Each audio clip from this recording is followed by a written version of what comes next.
40 años. El 90% de estos tumores se presentan en cabeza y cuello, de los cuales el 10% están en párpados, y si hablamos del total de los tumores palpebrales, es aproximadamente el 90% de ellos. Si comparamos desde 1986 hasta el 2006, la prevalencia del carcinoma vasocelular en mujeres era de 519 y de hombres de 606 por 100.000 habitantes. En el 2006 prácticamente ha duplicado un poco más la cifra de esta prevalencia. Y si vemos a hoy qué está pasando en Estados Unidos, hay un incremento en la incidencia entre un 4 y un 8% anual.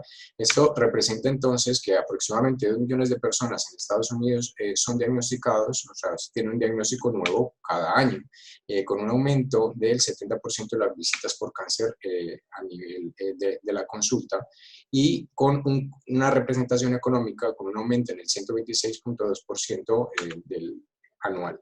Esta situación no solamente en Estados Unidos, sino que los reportes van siendo también pues, en Europa, Canadá, Asia y Australia.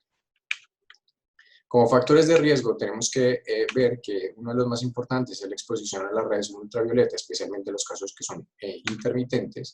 En la edad, porque a mayor edad, mayor riesgo tenemos de padecer la enfermedad. Y los fototipos especialmente claros, 1, 2, 3 del Fitzpatrick, especialmente piel clara, cabello rojo, rubio, ojos claros, la dificultad para broncearse y la tendencia a las pecas. La inmunosupresión es algo muy importante porque es uno de los tumores que tiene mayor capacidad de proliferación en situaciones de inmunosupresión, en exposiciones de arsénico, en aguas contaminadas, alimentos, incluso algunos medicamentos, pueden predisponer a ello. La radiación ionizante y algunos síndromes genéticos como el Gorlin o el xeroderma pigmentosum, incluso el albinismo. La artritis reumatoide se está viendo también que poco a poco, por alguna alteración inmunológica, tienen cierto riesgo a desarrollar carcinoma vasocelular. Y también los anticonceptivos orales están haciendo que aumente la incidencia en mujeres jóvenes y con subtipos aún más agresivos. El trauma focal es importante que lo consideremos a nivel palpebral, porque podemos tener pacientes que tengan algún tipo de retracción palpebral o que nos consulten por alguna otra cosa como un ectropión, por ejemplo, y en la base de la cicatriz haya una degeneración de este tipo. Por lo tanto, tenemos que considerar el diagnóstico. El tabaco aparentemente no está asociado y el alcohol es controversial. Y sin embargo, se ha visto que pacientes con vitiligo y alopecia areata disminuye el riesgo, pero cuando se les da los oralinos que son parte del tratamiento, aumenta el riesgo. La presentación clínica, pues tenemos que considerar que vemos una lesión pues, que es de crecimiento lento, que puede en algún momento aumentar rápidamente con algún componente tisular agresivo. Usualmente es no dolorosa, puede ocasionar prurito, a veces puede sangrar o simplemente no presentar ningún síntoma asociado. Y esto es lo que nosotros veríamos usualmente pues, como una lesión nodular de un carcinoma pues, en su versión nodular. Ante cualquier lesión palpebral debemos sospechar pues, signos clínicos de malignidad, como la pérdida localizada de pestañas, la desestructuración del margen palpebral, que tenga aspecto perlado y con telangiectasias, un crecimiento reciente de una lesión pigmentada, con área de induración difusa y un área de retracción tisular. Y respecto a la localización, pues puede afectar cualquier parte del cuerpo, y esto está categorizado pues, por zonas que dependerán de cada zona es el riesgo. Sin embargo, nosotros hablaremos de la zona H. La zona H es directamente en la cara, la periocular, preauricular y retroauricular, y el tercio medio central facial. Pero a nivel palpebral, si vemos, es el 50% aproximadamente en el párpado inferior, seguido por el canto medial, y aquí tendremos que tener en cuenta la gran capacidad de invasión orbitaria, seguido también más o menos en un empate por el canto lateral y por el párpado superior. Respecto a las variedades clínicas, tenemos que ver que esa lesión que nosotros consideramos, aunque hay algunos más o menos fenotipos que podemos clasificar, no se concuerda prácticamente con con las variedades histológicas. Hay variedades que son de bajo riesgo, como puede ser la nodular, la superficial, el fundíbulo quístico, la fibra epitelial, y de alto riesgo como la morfiforme, el infiltrativo, el micronodular o el vaso escamoso. ¿Y por qué? Porque a pesar de que nosotros tengamos lesiones como esta, que consideremos que es un nodular, o como esta, que es un nodular, o lesiones como esta, que podría ser un superficial, aunque son más frecuentes en el tronco, hasta el 80% de los casos pueden tener un patrón mixto, o sea que no se correlaciona directamente la lesión con el patrón histológico. Aquí podremos tener una lesión pigmentada o con una invasión local más severa, que sería un morfiforme, por ejemplo. Todo esto hablamos entonces de que ya tenemos esta lesión y vamos a hacer el diagnóstico, pues ya tenemos esa sospecha clínica y debemos realizar pues una biopsia con un estudio de anatomía patológica que nos va a confirmar el diagnóstico y nos va a decir cuál es la variante histológica del carcinoma vasocelular.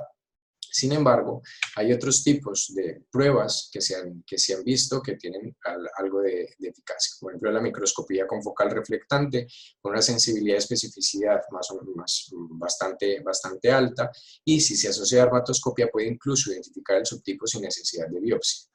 También tenemos la tomografía de coherencia óptica cutánea con una sensibilidad y especificidad bastante importante, y si se asocia con la dermatoscopia con una exactitud bastante buena.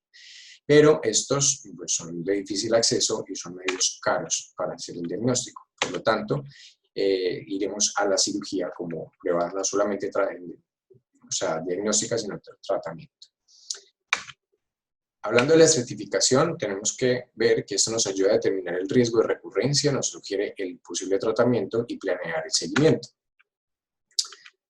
El National Comprehensive Cancer Network Guidelines nos hace una clasificación en función de la localización y el tamaño, la presentación, la presencia de inmunosupresión o no, la radiación previa, el subtipo histológico o el compromiso perineural. ¿Esto para qué? Para decirnos que si son de bajo riesgo podrían ir a una excisión simple y si son de alto riesgo es importante ir a una cirugía de Mohs. Sin embargo, nosotros como oftalmólogos estamos ya directamente en el área H, por lo tanto iríamos a hacer ese tratamiento. Tratamiento en estos de bajo riesgo, entonces es la excisión quirúrgica, tiene un nivel de evidencia 1, siempre y cuando tengamos unos márgenes de seguridad entre 3 y 4 milímetros. Si esos 4 milímetros se conservan, la tasa de recurrencia a 5 años es del 0,7 al 5%. Mientras que en alto riesgo nos sugieren hacer una cirugía micrográfica de Mohs, con una recurrencia de 5 años del 1% en los tumores primarios y del 5,6% en los secundarios, comparándolos con las técnicas como la excisión quirúrgica simple. Pero, ¿qué pasa si nosotros no tenemos esa disponibilidad o en nuestro servicio no tenemos una cirugía de Mohs? Es complicado hacerlo. Las guías también nos recomiendan desde la Academia Americana de Dermatología hacer una excisión simple con biopsia intraoperatoria, que es un tratamiento apropiado para ello. Una vez sabemos que ya vamos a hacer la resección, tenemos que valorar varias cosas. A la hora de pensar o plantearnos hacer una reconstrucción, debemos escoger un procedimiento que nos aporte una superficie mucosa que proteja la córnea, una capa externa de piel y músculo, un soporte estructural que sea tarso, un margen palpebral que esté libre de queratinía y de triquiasis, un párpado superior con un movimiento vertical normal, con una tensión horizontal normal, un adecuado contacto entre el párpado y el ojo y un contorno normal. Para ello veremos que es esencial que esa reconstrucción dependerá del margen palpebral y del tamaño del defecto residual, y que a la hora de hacer la reconstrucción solamente una lamela puede ser reconstruida como injerto libre y la otra lamela se debe reconstruir como colgajo vascularizado que aporte un adecuado riesgo sanguíneo y evite la necrosis del colgajo. Para esto, veremos que hay muchas técnicas descritas. Si tenemos un pequeño defecto, si es un defecto menor del 30%, se puede hacer una sutura directa. O si es un poco más, se puede asociar con cantotomía y cantolisis y hacer directamente el cierre afrontando los bordes para que no quede ningún defecto residual en el borde palpebral. Pero si son defectos un poco más grandes, no hay tanta laxitud palpebral, lo podremos asociar a un colgajo de Tencel para ayudar a aumentar la lamela anterior que traeremos hacia el párpado para la reconstrucción. Si hay un defecto de la lamela anterior, podemos utilizar un colgajo de Mustardé, si es el defecto del 100% del defecto del párpado, con un componente lateral bastante importante, como vemos en este caso, que ayudamos a llevar el tejido hasta allí y así ayudando también pues, con injertos de mucosa de paladar, por ejemplo. Si ese defecto es del 100% o, por ejemplo, es un defecto medial más o menos moderado, se puede utilizar el colgajo nasogeniano de Tessier, que lo podemos llevar hasta allí. Si podemos aprovechar piel del párpado superior, podemos hacer una técnica de párpado contraltitudinal, donando la piel de la lamela anterior desde el párpado superior, o incluso colgajos frontal supraorbitario o frontolateral, pues en un glabelar, por ejemplo. Si ya hay un defecto en la lamela posterior, lo vamos a reconstruir así. Podemos utilizar el Huge. El Huge es importante o es una técnica bastante interesante cuando tenemos un defecto palpebral inferior central con los cantos indemnes y de donde vamos a fijar pues, el injerto. Es la parte superior lo que nos va a donar tanto el tarso como la conjuntiva, y la piel la vamos a poder poner como injerto libre pues, del párpado superior.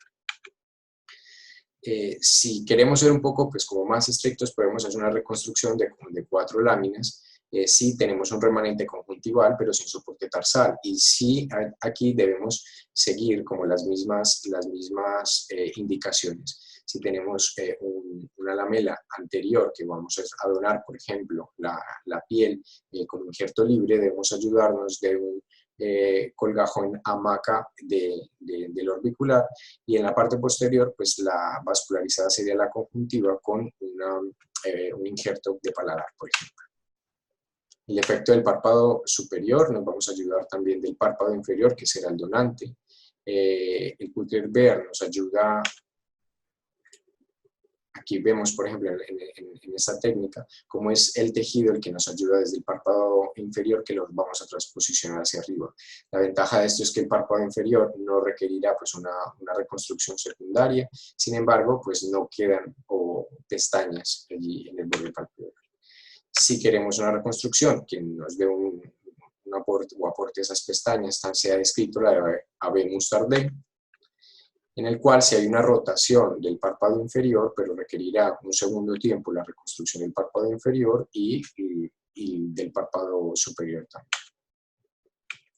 Pero ¿qué pasa si el defecto es de espesor parcial, pero no compromete el borde palpebral? Pues tendremos varias opciones. Si es un defecto muy pequeño, podremos hacer que granule o un cierre primario, y a partir de allí pues podemos utilizar injertos de espesor completo, injertos de espesor parcial o colgajo miocutáneo de múltiples formas que han sido descritas. En este caso, por ejemplo, se puede hacer una resección en el cual se ha asociado también pues, un lifting facial lateral para que nos ayude a evitar pues, la retracción de ese párpado, con un buen resultado estético. Si vemos, hay muchas técnicas descritas para todo esto y probablemente, pues, si seguimos, describiremos muchísimas más, incluso variaciones de todas estas técnicas. Es importante para nosotros, pues, entender que todas estas técnicas son elementos, son herramientas que nos van a ayudar a enfrentarnos en ciertos momentos. Pero no todos los tratamientos son quirúrgicos. Se han descrito tratamientos como la radioterapia, o en teleterapia o en braquiterapia, la electrodisección y el curetaje, la terapia tópica, que es para casos leves. Por ejemplo, se puede utilizar el imiquimod al 5% en crema, se da a cada 12 horas durante 12 semanas, y con esto se ha visto que hay un 100% de curación a las 6 semanas y a los 5 años del 82,5%. El 5-fluorouracilo también se ha utilizado con un poco menos de efectividad, pero también está descrito. La quimioterapia intralesional se puede utilizar, la crioterapia, la terapia fotodinámica. En láser hay varias técnicas porque se puede utilizar con láser CO2 o incluso se está utilizando el láser vascular para ayudar a hacer una necrosis del tejido como tal para que el carcinoma, pues, digamos así, muera. Y lo nuevo que estamos viendo son los inhibidores de la vía Hedgehog, el Vismodegib y el Sonidegib. Realmente son como unos quimioterápicos más directos al mecanismo pues, por el cual se produce todo esto, toda la fisiopatología del carcinoma vasocelular y que están teniendo pues, buen resultado, sobre todo en carcinomas pues, de una extensión o una agresión tisular que son irresecables. A nivel de oftalmología realmente no hay mucho publicado respecto a esto. Se cree pues, que en los pacientes, sobre todo en los carcinomas de canto medio que tienen una invasión orbitaria, tienen su uso. Y de hecho, agradezco a la doctora Itziar Coloma González, del Hospital Universitario General de Elche, que nos ha aportado esta es una publicación que ellos tienen respecto a su experiencia con el Vismodegib en carcinomas con invasión orbitaria.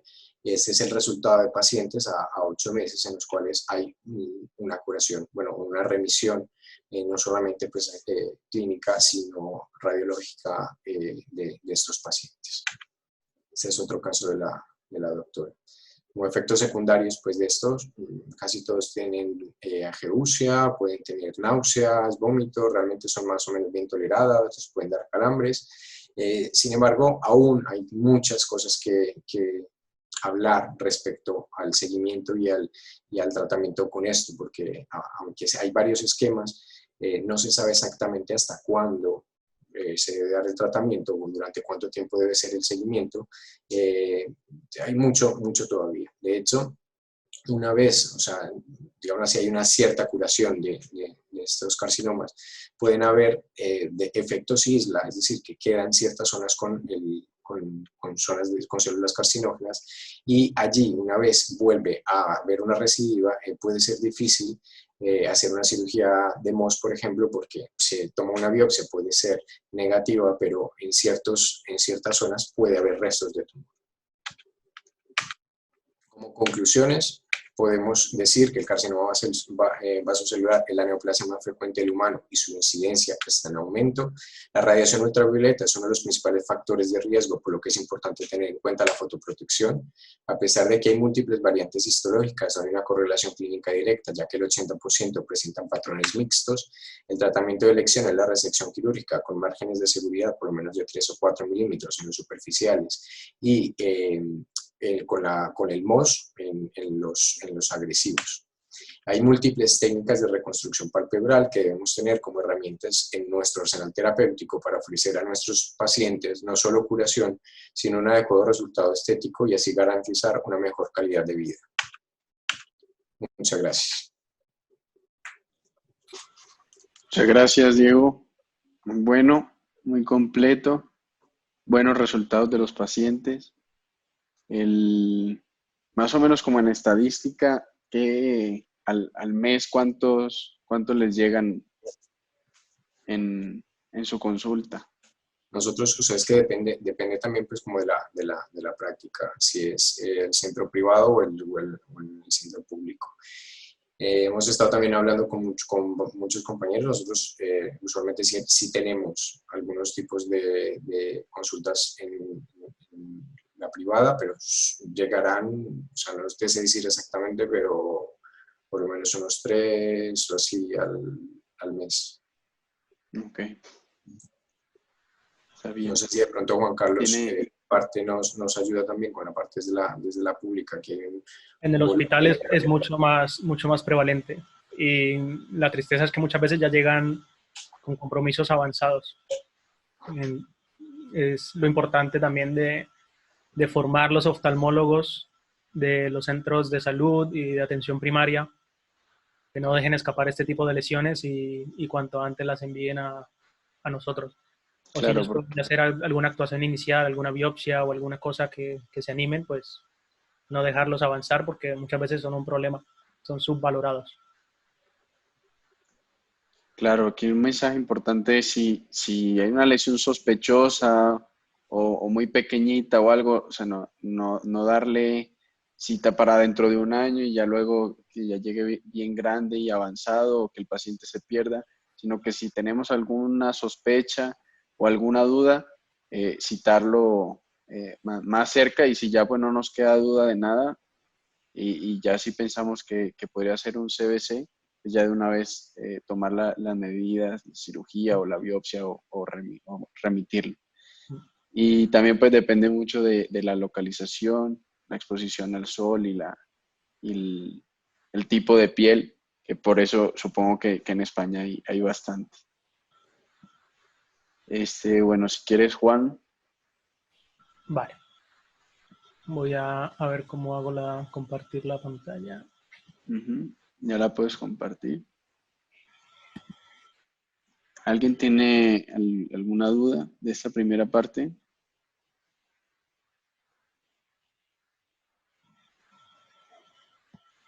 Listo, Ahí se Juan. ve. Si quieres, arranca. Sí. Hay una pregunta, doctor Alberto. ¿Alguien usa punch cutáneo para hacer biopsias incisionales en el consultorio antes de entrar a cirugía? ¿Tú tienes experiencia, Juanca, No, con los no, punch? nunca he usado el punch. Si es una lesión pequeña, siempre que pueda hago biopsia excisional. Y si es grande, hago una biopsia típica con cuchillete y hago alguna elipse o alguna cosa. Pero punch cutáneo no. Creo que había un dermatólogo por ahí en el público que nos puede tal vez dar una idea si se anima.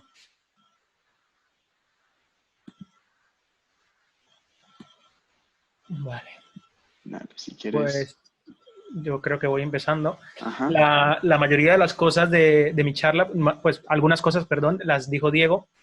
Yo me quiero centrar en la parte de las recidivas. Los carcinomas vasocelulares son subestimados por su crecimiento lento, por su baja morbilidad eh, que piensa la gente, pero realmente es una catástrofe si dejamos que vaya más. Vale, esto ya lo dijo Diego, es el tumor más frecuente del humano, hay que tenerlo en cuenta. Sabemos los factores de riesgo clásicos, la piel blanca, la exposición a la luz ultravioleta crónica, el tabaquismo, la radioterapia, la edad más o menos después de los 50 años.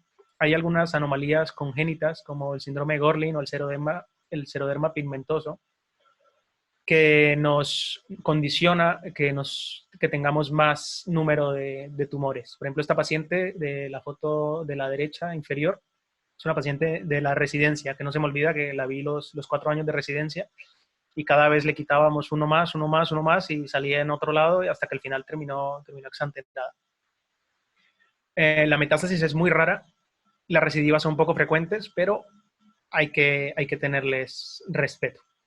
La foto de arriba es un vasocelular típico, que si lo vemos se nos debe prender el bombillo de lo que es claramente. Nodular, bordes perlados, centro deprimido, telangiectasias y crecimiento subagudo. A ver, espera, me quito la foto aquí porque si no, no puedo ver. No sé cómo quitar aquí a...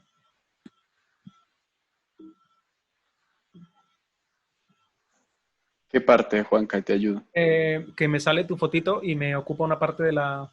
Entonces, en esa ventana, en vez de cuadrito, hay una rayita y ya queda minimizado del todo. Vale, a ver si me deja. Dame un segundo. Porque no puedo echar para atrás ahora. A ver. Con el clic y le das. Cuando una vez presionas clic en algún control de zoom, Que no veo el eso, mouse. listo. A ver, un segundo.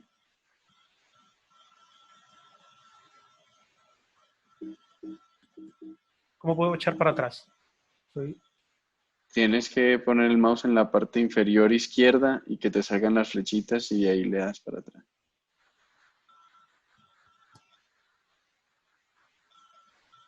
presionar una vez clic en la presentación de PowerPoint, de Keynote, y de ahí te vas para atrás.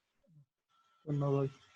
¿Tú puedes entrar a mi pantalla o algo? ¿O quitarme? Sí, te voy a solicitar control remoto. Sí, porque no soy capaz.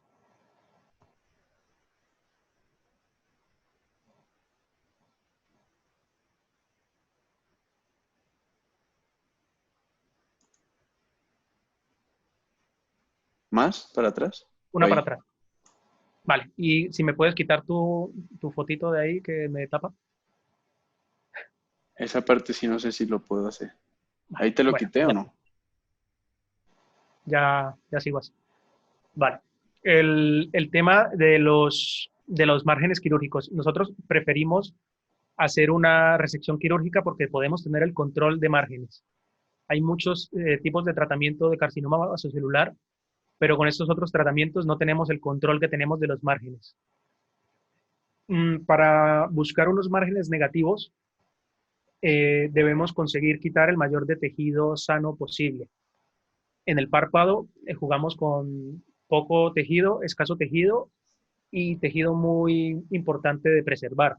Entonces, la mayoría de los artículos que hay escritos están escritos por dermatólogos y los dermatólogos suelen trabajar en zonas más amplias y más fácilmente de reconstruir, entre comillas.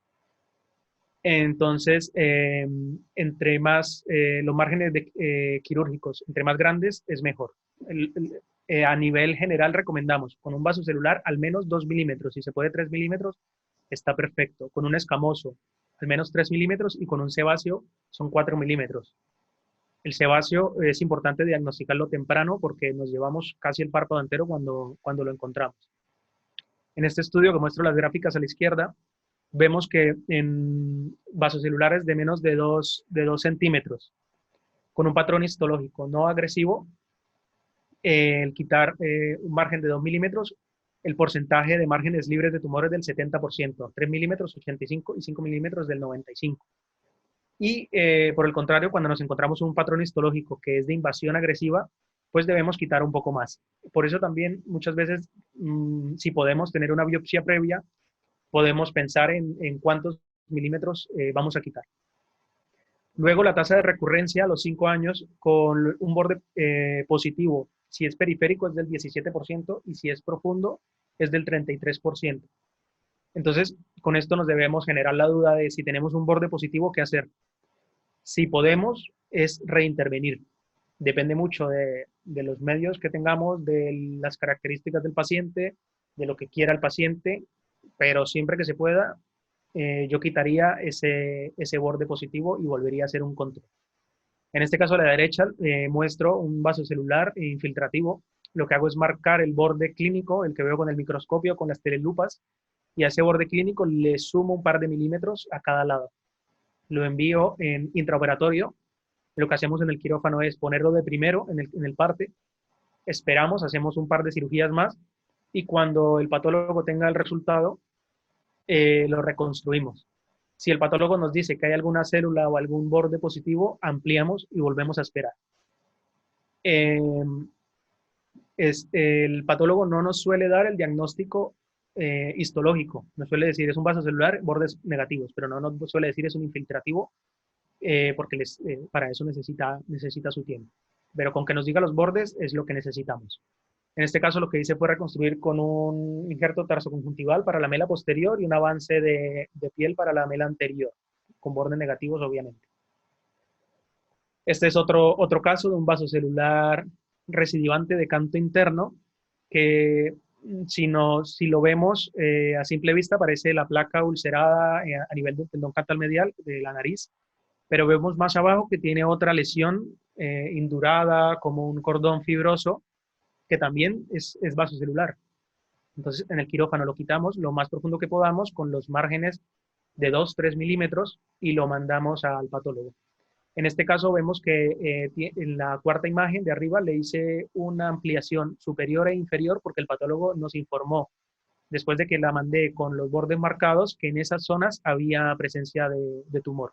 O sea que abajo también había tumor, en la zona esa del cordón fibroso. Lo amplié, esperé nuevo el resultado y hice el colgajo glabelar. El colgajo glabelar al comienzo se ve muy feo. Si se mantiene así grueso, se puede adelgazar, pero en esta paciente, sin hacer nada, a los 6 meses se adelgazó y está, yo creo que muy bien de aspecto. Este es otro de canto interno que fue durante la residencia. Una recidiva a los 9 años después de la resección quirúrgica inicial. Se nos puede pasar porque vemos el canto interno y vemos que es una zona como un nódulo indurado, no ulcerado, no hay sangrado, pero él tenía una recidiva profunda en esa zona. Entonces hicimos un colgajo en isla, que lo que hacemos es hacer como un tunelcito y metemos el glabelar por debajo para mantener ese pedículo y lo suturamos ahí a esta zona. Entonces, los factores de alto riesgo de recurrencia, ya los dijo Diego, los debemos tener muy claros. Nosotros estamos en el área H, factor de alto riesgo de recurrencia es área H mayor de 6 milímetros. Creo yo que la gran mayoría de nuestros tumores son de más de 6 milímetros. Bueno, la gran mayoría no, pero muchos tumores son de más de 6 milímetros, pobremente definidos, que sean recurrentes, que tengan antecedente de inmunosupresión o radioterapia, o que tengan un patrón histológico de crecimiento agresivo, morfeiforme, esclerosante, infiltrativo, micronodular, o que tengan en la biopsia invasión perinodular. Muchos de nuestros tumores cumplen estas características. Y la indicación general es que debemos hacer una cirugía de MOS. Pero como sabemos, el MOS es un privilegio de pocos sitios. Necesitamos un patólogo formado, necesitamos tiempo. En el hospital clínico tenemos a los dermatólogos que lo hacen muy bien, pero las lesiones a los dermas le llegan poco, nos suelen llegar mucho a nosotros. Y ahí no terminamos de organizarnos porque tenemos 2 sedes, hay que ir a su sede, luego las reconstrucciones en la nuestra, en fin, entonces nosotros lo que hacemos es anatomía patológica intraoperatoria.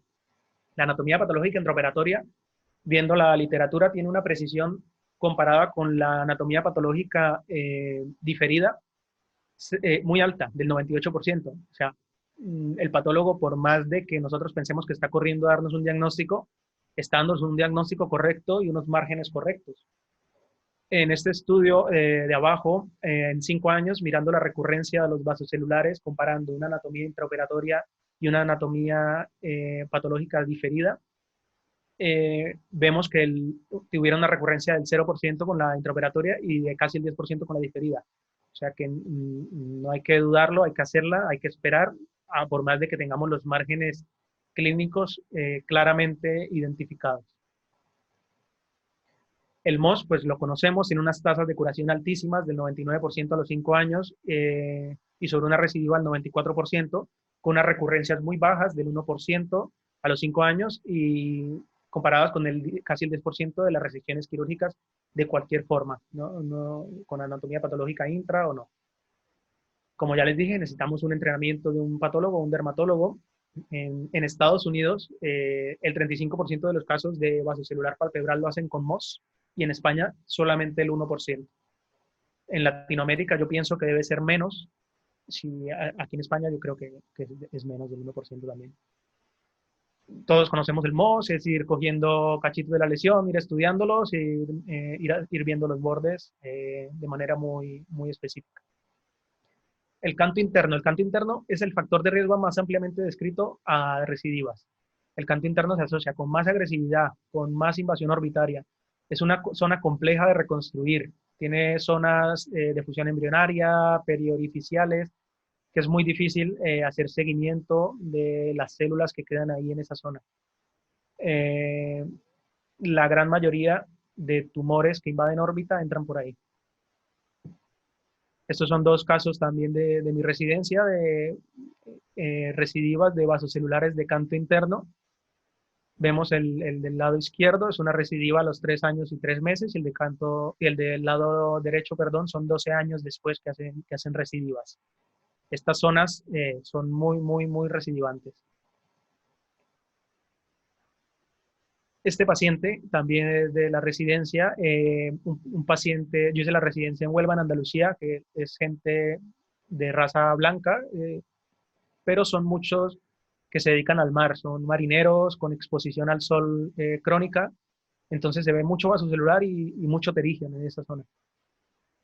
esta mujer tuvo una recidiva a los 17 años, tiene 57, o sea, tuvo el inicial a los 40. Eh, Se hizo una resección profunda, llegando hasta el maxilar. Y revisando la literatura, la edad de aparición joven, este artículo que encontré encuentra que la edad de aparición joven fue el único factor de riesgo asociado a recurrencia, que no es así, pero ellos lo encontraron. O sea que es un factor de riesgo también importante. Tenemos muchos años de vida para tener una posible recurrencia. También esta paciente tenía una radioterapia previa. La radioterapia dificulta el manejo porque causa cambios fibróticos, irregularidad en los planos, permite la existencia de micrometástasis del tumor. ¿Con esto qué quiero decir? Que en nuestras manos el tratamiento inicial primario es el principal. Si llegamos a este nivel de radio, de quimio, de recidiva, de toqueteo, de todo, es un enredo, es un lío. Después del tratamiento inicial de cualquier tipo, sea MOS, sea excisión quirúrgica, sea radioterapia, lo que sea, el 30% de las recidivas que van a existir suceden durante el primer año.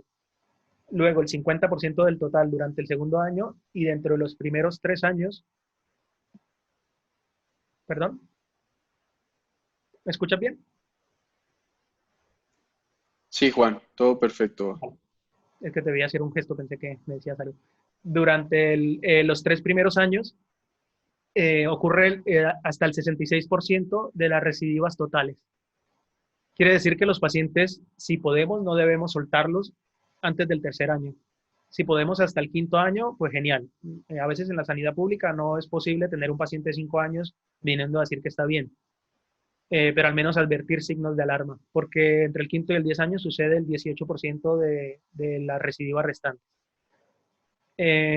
La tasa de recurrencia varía dependiendo de la modalidad de tratamiento, si es crioterapia, radioterapia, cirugía, y como he dicho, con el MOS es la tasa más baja. Esta paciente que pongo en la foto es una paciente que vi hace más o menos un año y tenía esta placa en el párpado superior del ojo derecho. Ella dice que le habían quitado un tumorcito ahí y es una placa muy limpia, es una placa que no está ulcerada y la llevaban como un quiste, Y yo también lo pensé así. Yo le dije, es un quiste, lo quité, no lo mandé a bordes quirúrgicos, no pensé en un vaso celular, lo quité como un quiste y salió un vaso celular con bordes afectos. No tengo las fotos, pero luego entré y le abrí más y tuve que hacer un injerto del párpado contralateral, en fin. Pero para no pensar que no hay que subestimar ninguna lesión, y menos cuando digan que han tenido un antecedente y esta raza tan blanquita como esta señora. La invasión a la órbita de los tumores secundarios provienen de senos, de párpados, de conjuntiva, de saco lagrimal. Es el 20 al 30% de la patología orbitaria. Y los párpados es el 25% de este origen. O sea que es una cifra alta. El vasocelular es el más frecuente, el 90%, y algún escamocelular también puede meterse a la órbita. ¿Por qué? Simplemente por prevalencia del vasocelular, principalmente del párpado inferior y del canto interno. Y el 20% de los pacientes que tienen una invasión orbitaria por un tumor secundario, primero consulta por síntomas oculares. Puede ser lagrimeo, puede ser diplopia, puede ser dolor, puede ser proptosis, pero siempre nos llega a nosotros y se nos debe prender ahí el bombillo. Esta es una paciente del doctor Ramón Medel que vi durante el fellow, que de las historias estas tristes que vas viendo, que es una paciente que llega en el 2007 con una recidiva de hace 11 años. O sea, el inicial fue en 1900, lo tengo ahí en la esquina, que no lo veo porque Julián me tapa. Él llega en el 2007, pues con esta lesión, se le hace una resección, se le hace un Hughes, en el 2008 se ve ese nódulo, se le hace otra resección, en el 2011 se empieza a ver una induración más hacia el canto medial. Aquí podría hablar una hora de la cantidad de colgajos, de injertos y de reconstrucciones que le hizo Ramón durante todos estos años. Al final fueron 8 o 9 cirugías. Miran, en el 2012 tiene ese nódulo ahí en la parte inferior, hasta que en el 2016, pues esta abuelita consulta porque está viendo doble. Entonces, en esta foto, en la mirada hacia la derecha de ella, vemos que ese ojo se queda. está viendo doble y le está molestando. Y le hacemos un TAC y encontramos esa invasión orbitaria. Con esa invasión orbitaria, pues claro, muchas personas podrían pensar, pues se hace una tumorectomía, se hace una resección parcial, pero la señora muy mayor, la familia muy cansada de la historia de tantos años, de tantas cirugías, pues decide hacerle una exanteración. Y los últimos años que vivió, pues los vivió tranquilos. Los pacientes exanterados, por muy agresiva que sea la cirugía, son unos pacientes agradecidos porque lo que quieren es tranquilidad y no pensar que tienen algo ahí que se les está metiendo para adentro. La tasa de recidiva por número de intervenciones después de la primera intervención es de un 10 a un 14% y cuando ya tenemos 2 a 3 intervenciones hasta un 50% recidivan. O sea, estos pacientes están llevados al fracaso, a que uno de cada dos recidiva entre más mano le metamos. Y la invasión, cuando se invade en la órbita de un 2 a un 4%, precisan una exanteración. El tiempo de medio de invasión a la órbita son 10 años, desde que nos encontramos con una lesión inicial hasta que ya tenemos una invasión orbitaria son años. Entonces son años que tenemos para actuar, que podemos hacer algo por el paciente. Tiene un lento crecimiento, más o menos 0.5 centímetros a 1 a 2 centímetros por, 0.5 centímetros en 1 o 2 años. Cuando dejamos lo que los vasocelulares invadan, en este caso fue el mismo paciente que no se quiso operar, le hicieron una biopsia 10 años antes, le dijeron que tenía un vasocelular, lo subestimó, porque claro, muchos pacientes no saben, dicen aquí en España que es una pupa, una lesión, un quiste, no se quiso operar, pues claro, llega con esta lesión que ocupa casi todo el párpado inferior, al quitar los bordes se quitó casi todo el párpado, se hizo una reconstrucción con un injerto tarsoconjuntival y un colgajo heteropalpebral que fracasó, se tuvo una necrosis del injerto y al tener un vector negativo este paciente pues empezó a tener muchos problemas de superficie, úlceras corneales infiltradas y muchas molestias. Es un párpado completamente necrosado. Lo que hicimos ahí en la foto de la izquierda es no hay párpado. Muchas personas pueden sobrevivir con esto, pero las personas con proptosis y vector negativo tienen complicaciones y le hicimos un midface con injerto. En este caso hicimos injerto de esclera donante. Y el resultado es adecuado porque el ojo se puso blanco inmediatamente, necesitaba algo ahí abajo que le mantuviera la lágrima y protección. Y ahí va tirándose, después se ha retraído un poquito más, pero bueno, la idea es que los vasocelulares no son una tontería. Como conclusión y lo más importante, la importancia del tratamiento primario. El toquetearlo, el inventarnos hacer una reconstrucción, a ver cómo va, tenemos que tener las cosas seguras, tenemos que dejar esos márgenes, si se puede, libres y no debemos subestimar ninguna lesión. Como dije, al menos seguir los pacientes 3 años, intentar hacer cirugía de MOS, si no, al menos una anatomía patológica intraoperatoria, tener los factores de alto riesgo de recurrencia claros, que estos están descritos en cualquier sitio de la literatura, y yo le agregaría, con la revisión que hice, el canto interno, un paciente joven y una lesión previamente recidivada. Yo creo que con esto tenemos muchas herramientas para evitar complicarnos y que el paciente tenga complicaciones. Y no queremos llegar a fotos como esta, que son pacientes del cancerológico de Bogotá, que me envió la doctora Isabel Uribe, de su rotación, que es un desastre realmente, y allí se suma también que mucha gente no tiene acceso a la sanidad. En España esto se ve poco, afortunadamente, pero en nuestras manos está de que no dejemos que llegue a este nivel. Ya está. Perfecto, Joaca. Muchas gracias. Hacían un comentario importante que depende también del subtipo que nos reporta la patología inicial, la recidiva esperada por subtipo. ¿Qué nos dices de eso? Los micronodulares suelen recidivar más. Sí, como puse aquí, cuando tenemos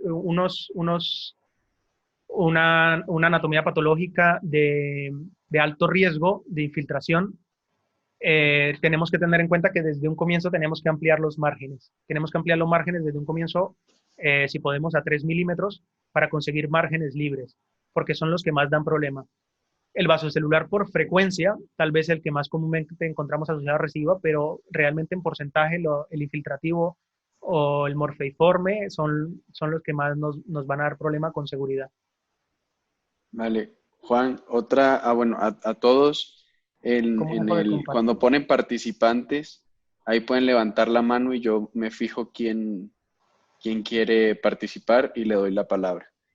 Juan, quisiera, es que no conozco esa técnica que dijiste del colgajo glabelar por debajo de un túnel o subdérmico, ¿cómo fue? Sí, realmente, te digo la verdad, yo no me sé el nombre. Lo hicimos con mi adjunto de Huelva, con Manuel Cobos. La idea es hacer como un colgajo glabelar normal, eh, pero dejando el pedículo vascular del subdérmico, ¿vale? Para aportar, aportar vasculatura. Igual con el Ok, rotacional típico que hacemos, ahí tenemos vasculatura de sobra. perfecto. El doctor Roberto Secondi tiene la palabra. Hola Adelante. a todos. Roberto, Hola. Quería agradecerte, Julián, por haber organizado todo esto. No nos conocemos, espero conocerte pronto. Yo trabajo en Barcelona y trabajé incluso con el doctor Sánchez durante un año, año y medio. Y nada, simplemente hacerle un saludo y felicitarle sobre todo por el caso que nos enseñó ahora del knee lifting, que le quedó genial. Es una técnica, diría, bastante complicada, pero súper efectiva, sobre todo en casos como este. Y ya está, solo esto. Vale, gracias, Roberto. Pone aquí otra pregunta, Diana Fuentes, qué particularidades comparten los carcinomas vasocelulares que presentan metástasis? pues yo realmente no tengo mucha idea de las metástasis. Aquí hay gente que lleva muchos años, alguien de los asistentes que han visto muchos años y muchos casos por sus manos, ¿les ha llegado alguna metástasis de vasocelular? Yo he visto Parece que algún no, es reporte que de sí son casos. bien raras. Sí, o sea, invasión a órbita sí, pero como metástasis a distancia es bien raro para vasocelular. A ver, otra, Aline pregunta, ¿las tasas de recidiva que mencionó el doctor es solo refiriéndose a los tumores de párpado o en cualquier parte de la cara? Las tasas de recidiva que mencioné eran de los artículos de dermatología en general del vasocelular. Eh, yo hablaba de los márgenes, cuando hablaba de los márgenes sí que era en el párpado.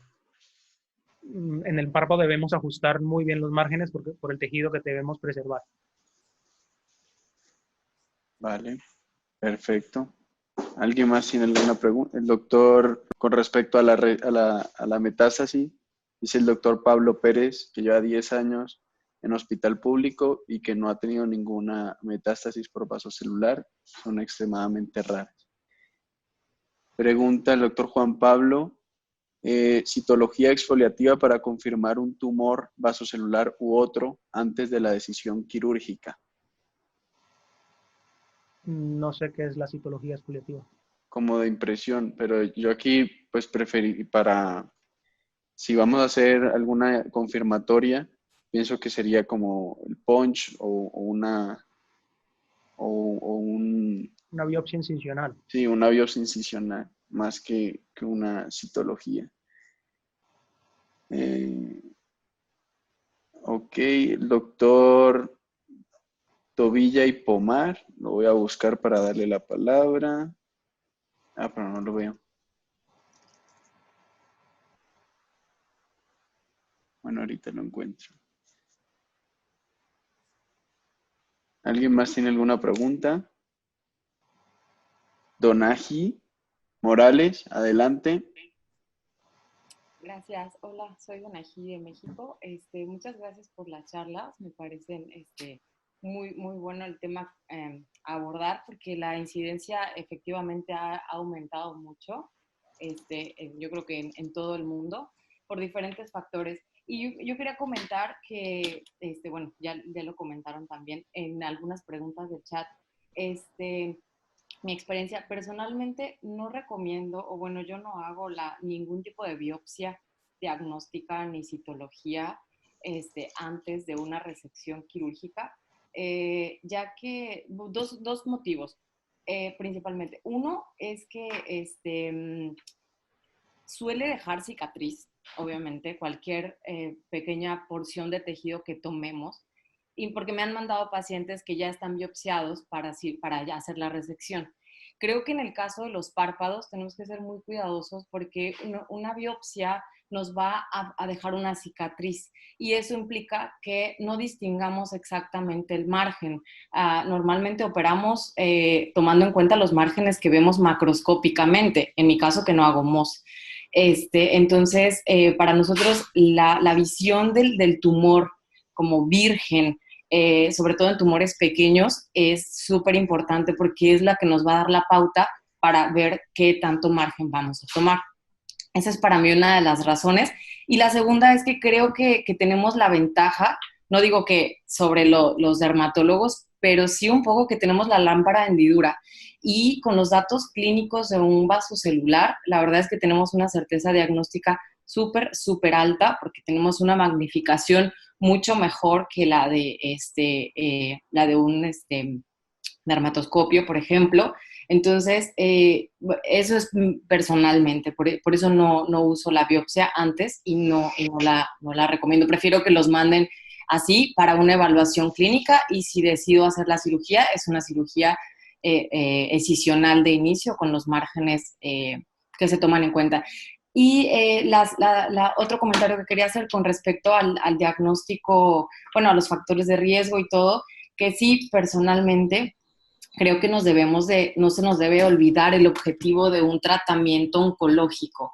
Sí, bien en la reconstrucción de los párpados y todo lo demás que hacemos en oculoplástica, pero el objetivo de un tratamiento oncológico, primero que nada, es la resección total del tumor. Entonces, no tener miedo, sobre todo en tumores del canto interno, a quitarlo. La verdad es que 2 o 3 milímetros no nos van a causar mucho problema a la hora de reconstruir y sí nos van a causar problema si no lo quitamos completo.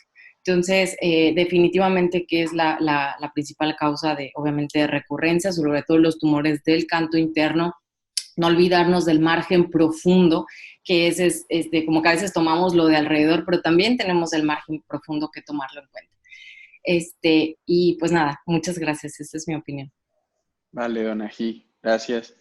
Doctor José inicial. Luis Tobilla y Pomar, ya lo encontré por acá, le voy a dar la palabra. No sé si alguna vez ha tenido recidiva en carcinoma vasocelular. La verdad no. Algo que nos quiera comentar. Pero vale la pena mencionar que la evolución del carcinoma vasocelular varía notablemente cuando llega a conjuntiva. Mientras esté en piel, es muy lento su avance, los riesgos son menores, pero cuando ya le dio la vuelta al párpado y entra a conjuntiva, hay que tener mucho cuidado porque ahí sí progresan rápidamente. Ahora, si ya invadieron órbita, ya no sé qué pasa. Hacemos exenteraciones, pero generalmente estos pacientes ya no duran demasiado. Yo no sé, ninguno de estos pacientes, yo lo he seguido tantos años, sobre todo antes que veíamos o que hacíamos más exenteraciones. Últimamente ya no me recuerdo de haber hecho ninguna por este motivo, desde hace muchos años, pero el riesgo de que cambie la estructura del vasocelular, que invada otros tejidos en donde puede, por otras vías sanguíneas o de tipo linfático, invadir a otros tejidos, existe la posibilidad. Cambia la estructura, cambia la manera de participar, cambia la manera de invadir y ya entrando a órbita, cuidado. No, pero no recuerdo ninguno que me haya reportado muerte o complicaciones por un vasocelular que migró a otros sitios. No tengo experiencia. Perfecto, vale, muchas gracias. No sé si el doctor Ramón Medel nos quiera comentar algo.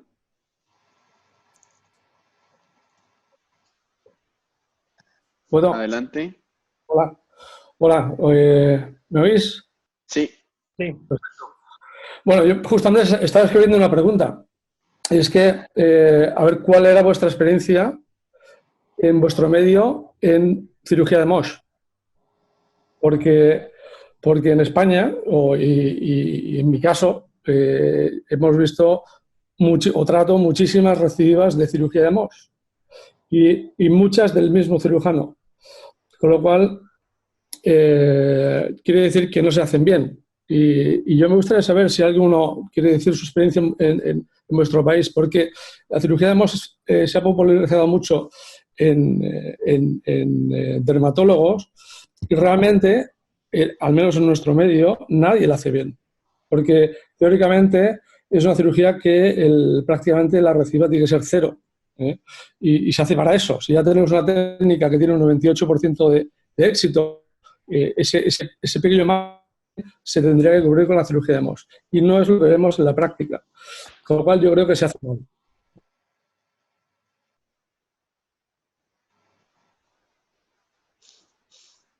Vale, demos unos segundos a ver si se descongela.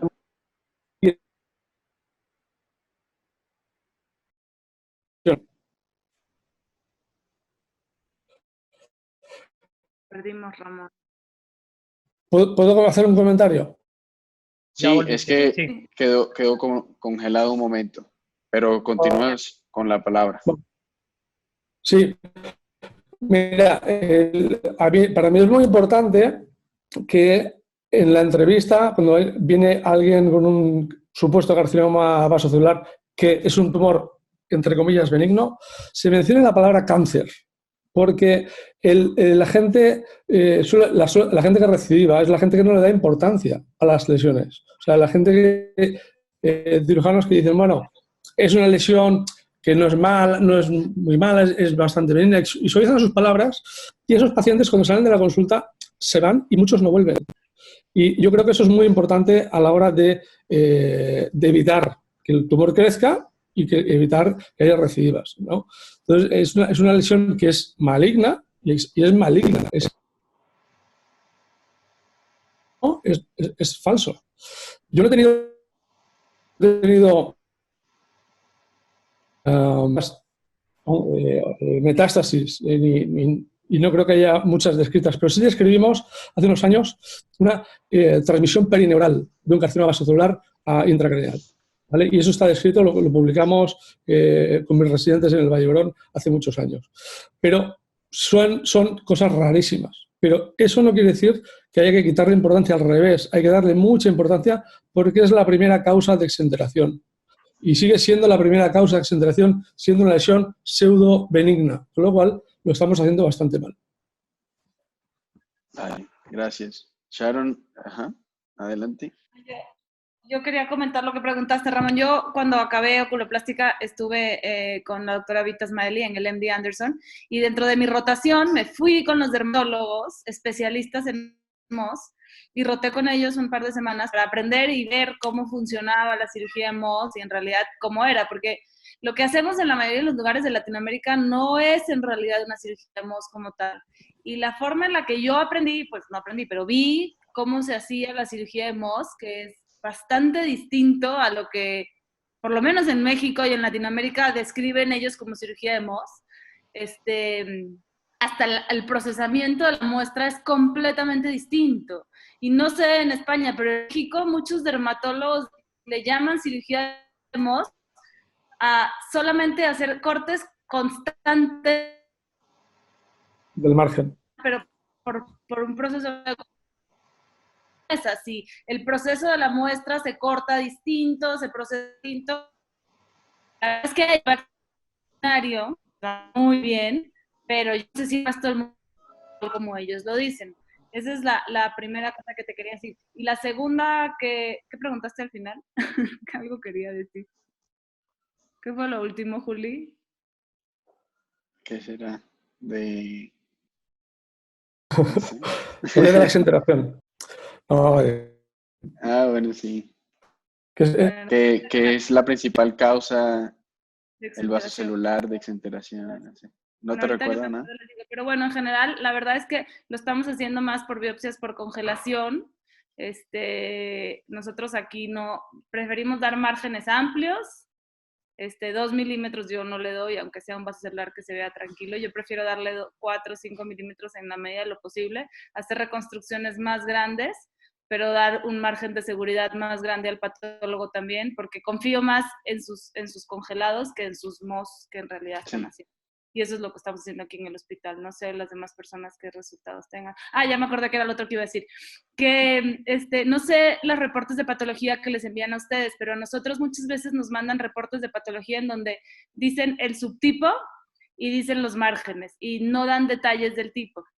Y la realidad es que los vasocelulares que tienen invasión perineural, y eso es algo que hay que pedírselo muchas veces al patólogo porque no lo reportan, son vasocelulares que en realidad deberían tratarse con radioterapia postquirúrgica, aunque los márgenes sean negativos.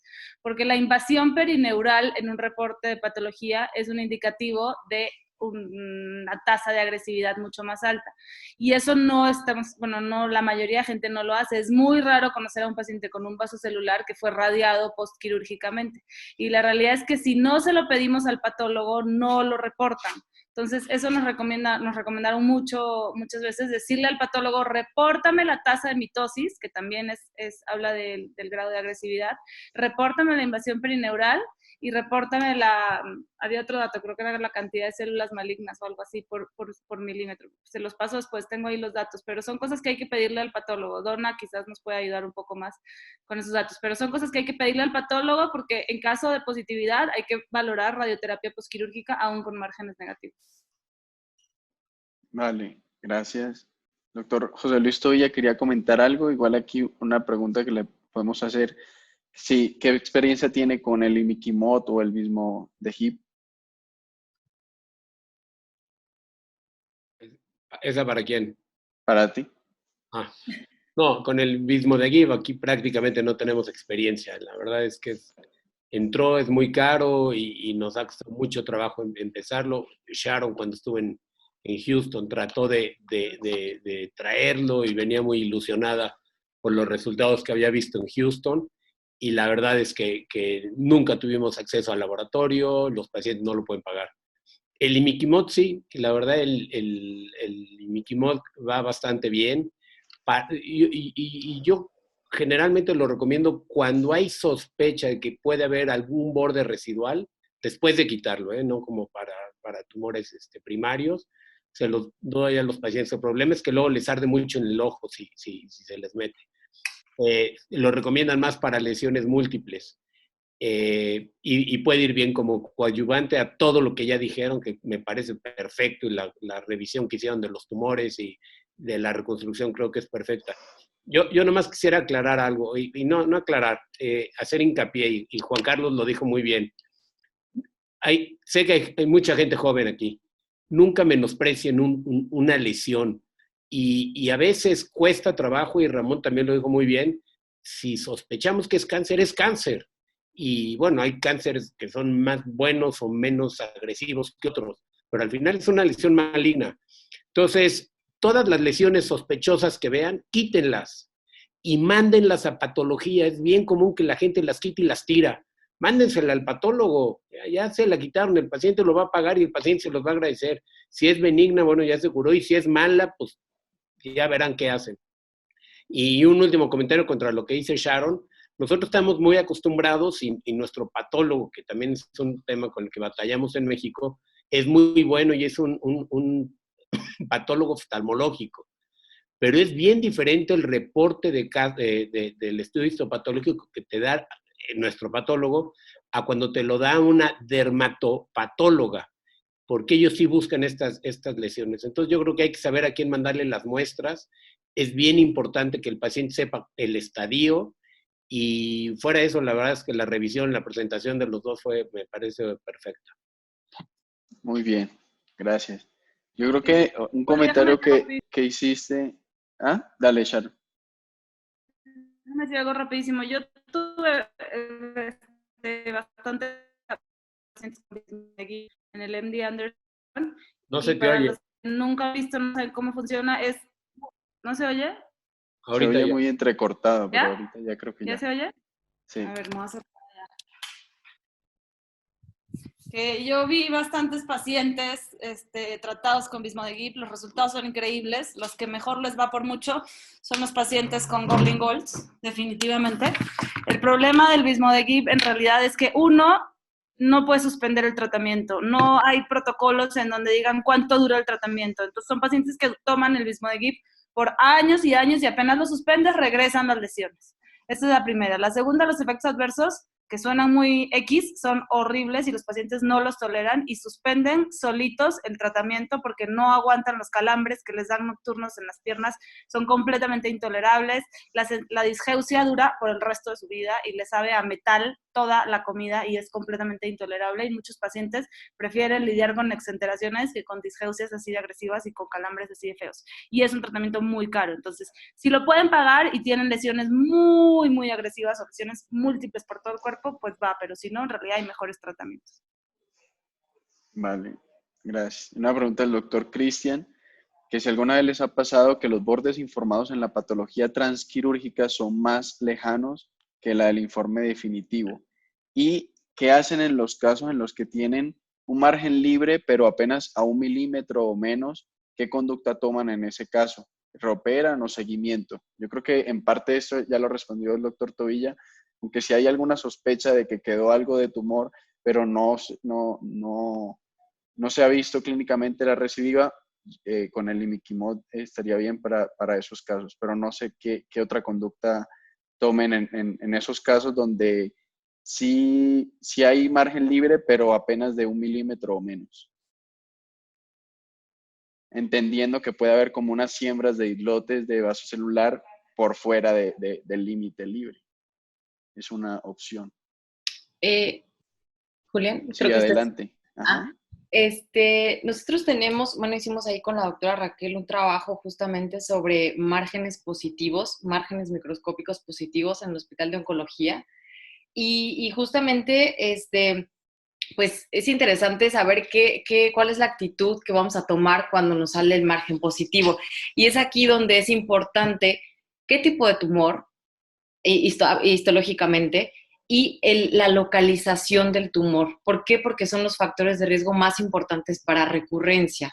Entonces, si es definitivamente o un margen cercano también, si es un tipo histológico de los considerados de bajo riesgo y está, por ejemplo, en párpado inferior o en canto externo, yo creo que podemos observarlo, darle un seguimiento estrecho y ante la evidencia clínica de que haya una recidiva, entonces podemos reoperar, porque también se ha demostrado que los tumores, al reoperarlos, muchos salen negativos, o sea que no quiere decir que el hecho de que tengas un margen positivo microscópico implica recurrencia, porque el carcinoma vasocelular es un tumor que requiere mucho estroma para sobrevivir.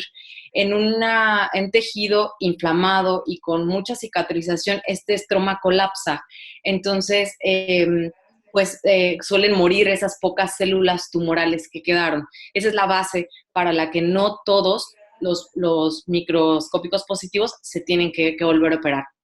Pero sí, yo creo que si, por ejemplo, tuviera un esclerodermiforme en el canto interno y me reportan bordes positivos, ejemplo, yo creo que ahí, en esos casos, sin duda, entrar a operar nuevamente. No importa que desmontemos todo la reconstrucción que hayamos hecho, pero sí es súper importante tomar en cuenta el tipo histológico y la invasión perineural. Vale, gracias. Doctor Ramón Medel pidió la palabra. Sí, solamente para hacer un comentario que yo creo que es muy importante. O sea, no se puede no seguir a los pacientes. No se puede no seguir a los pacientes. Es decir, si tú no puedes seguir a los pacientes 5 o 10 años, tú no estás preparado para hacer oncología pleural ni de ningún otro tipo. Con lo cual, eso es un error.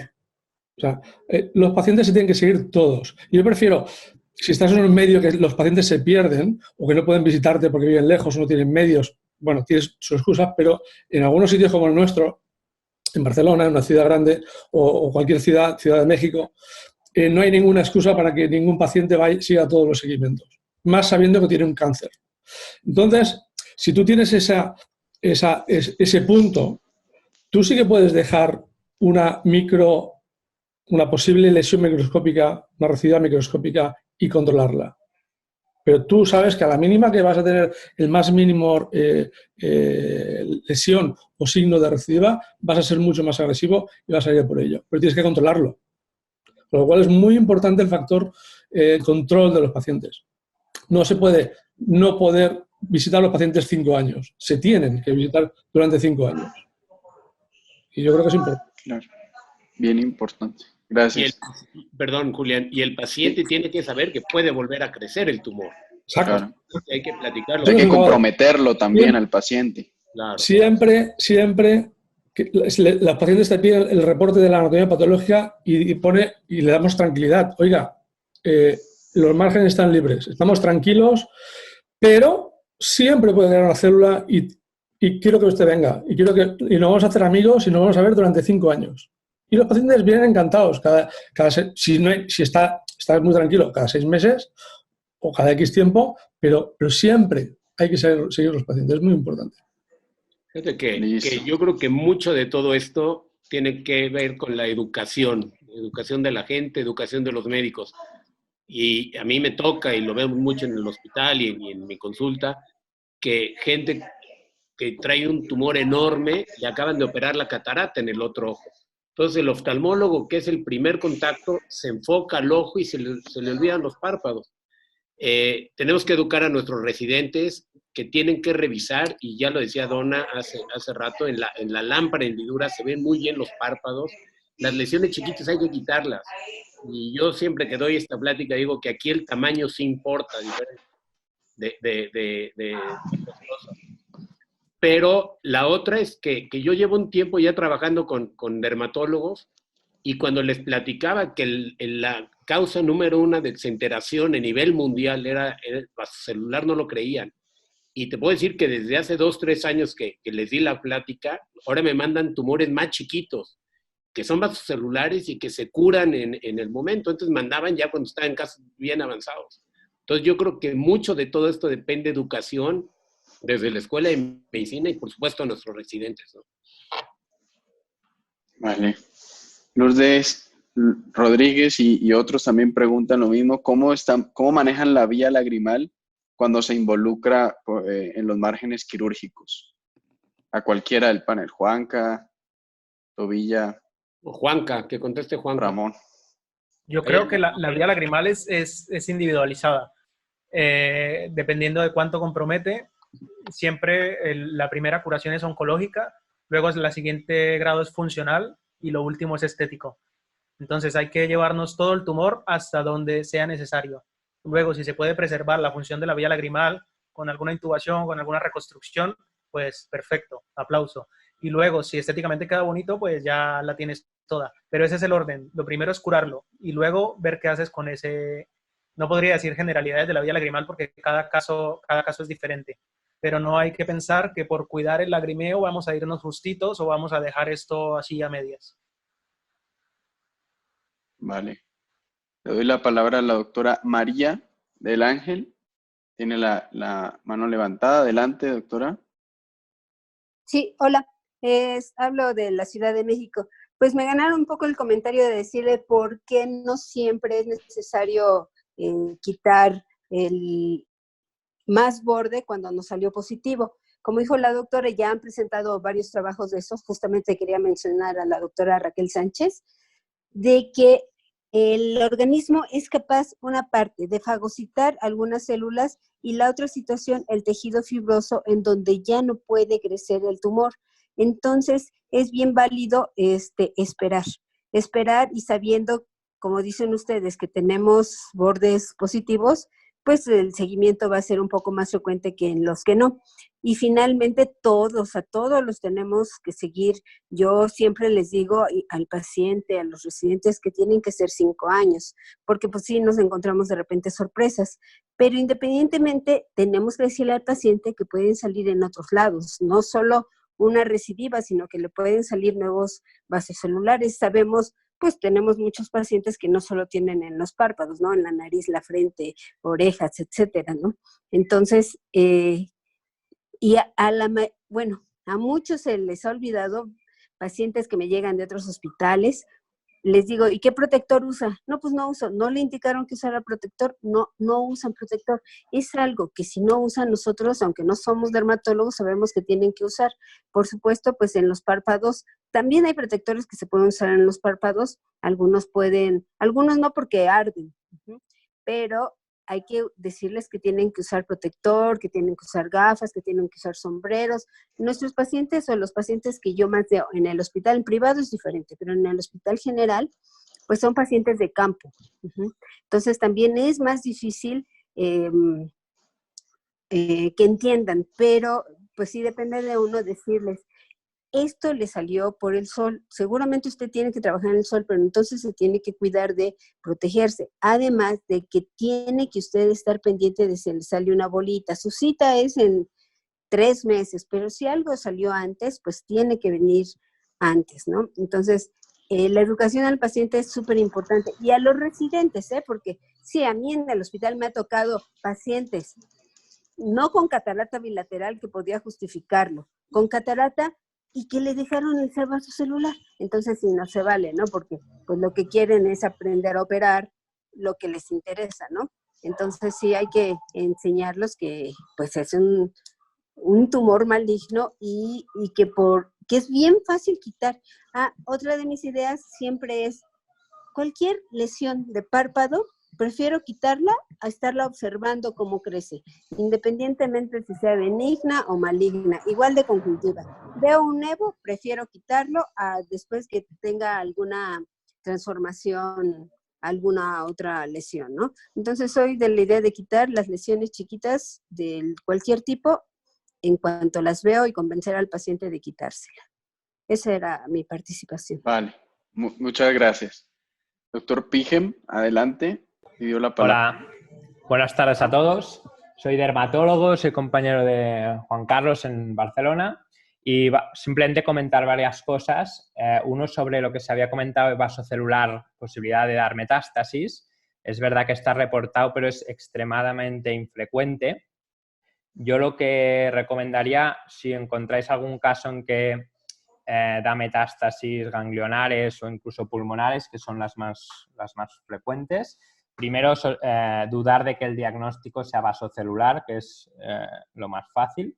Y hay un tipo de vasocelular que se llaman carcinomas vasoescamosos, que tienen un componente de carcinoma escamoso y vasocelular. Hay que revisar las biopsias previas y podría ser un tumor de estos, que estos sí que tienen tendencia a dar más metástasis y diseminación ganglionar. Después, sobre el tema de la cirugía de Mohs, está claro que lo primero de todo que tienes que hacer ante un tumor en esta localización, sobre todo es lo que se ha comentado, de clarificar muy bien qué tipo, subtipo histológico carcinoma tienes delante. Es muy importante los esclerodermiformes, los infiltrantes, micronodulares y la presencia o no de afectación perineural.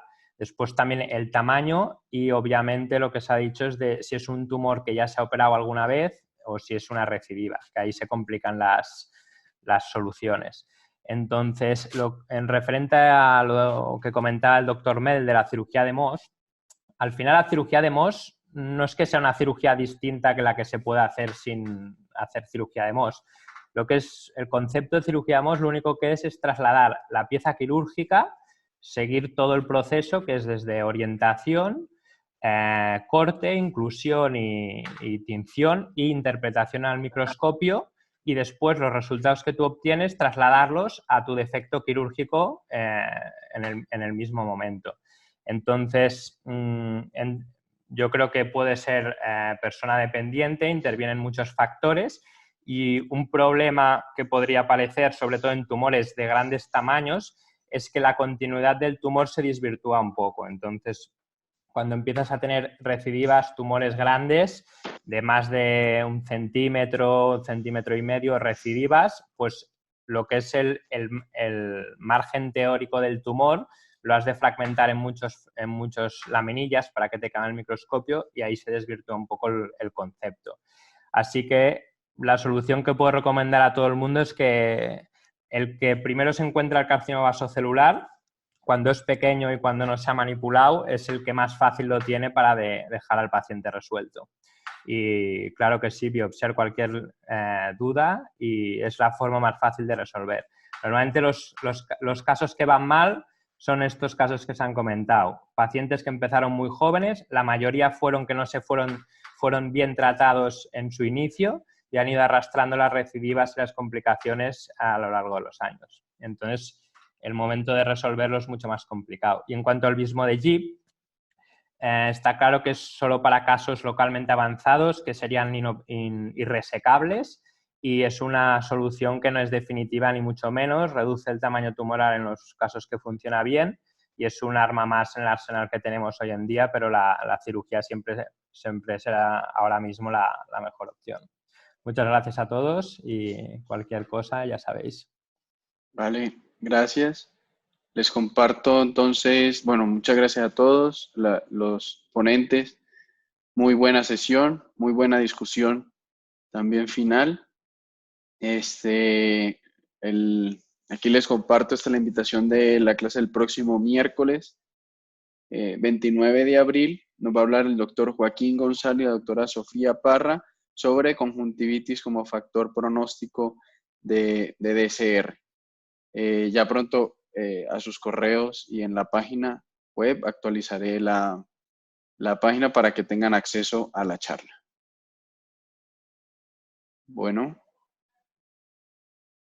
Sin más, muchas gracias a todos. Excelente. Nos vemos.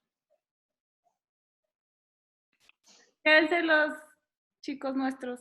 Sí. Los del Conde. Yo puedo. Yo soy vuestro. Eres chico.